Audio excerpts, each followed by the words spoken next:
Comment parler de la chaleur? Comment trouver les mots justes pour annoncer que le ciel est bleu, ce qui est plutôt réjouissant, mais que les températures sont anormalement élevées, ce qui l'est beaucoup moins?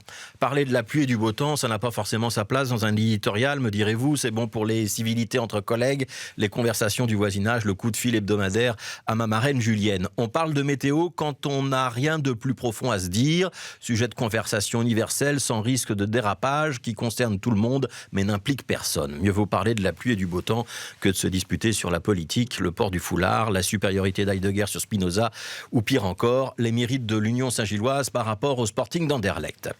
Et pourtant, ces jours-ci, c'est pas si facile de vous parler de météo. Parce que d'un côté, la tendance naturelle de nos bulletins météo, c'est plutôt de valoriser le beau temps, le ciel bleu, les températures en hausse.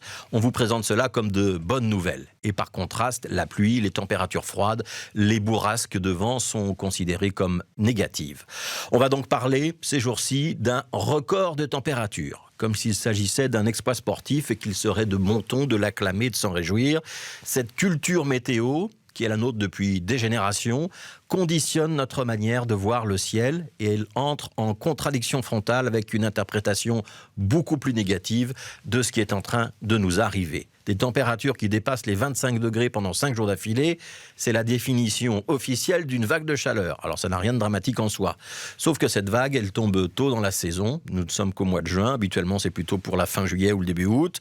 Et on peut d'ores et déjà annoncer que nous allons vivre le mois de juin en Belgique, qui est le plus chaud de l'histoire des relevés météo. Avec un déficit de précipitations aussi, puisqu'il n'a plus plu depuis la mi-mai en région bruxelloise.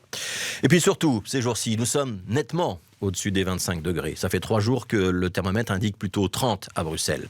Le SAMU social a déclenché hier son plan canicule, ce qui veut dire distribution d'eau et plan des fontaines publiques à tous les sans-abri que le SAMU social croise. Les maisons de repos, les crèches, les entreprises adoptent des mesures de prévention. Les métiers en extérieur, facteurs, ouvriers des chantiers.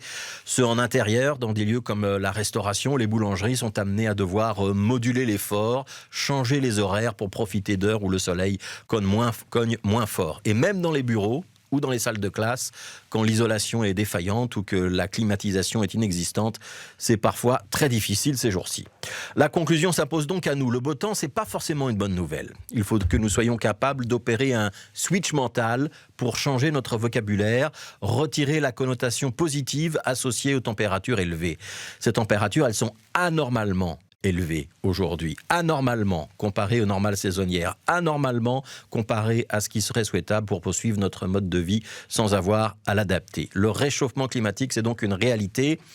L'initiative de certains médias, comme la chaîne de télévision France 2 en France, par exemple, qui a remplacé ces bulletins météo par des bulletins climat, va dans ce sens-là. Et c'est probablement un pli que nous allons devoir prendre aussi, nous, ici. Il ne s'agit plus de dire que la météo est clémente ou réjouissante, il s'agit de constater que la Terre se réchauffe.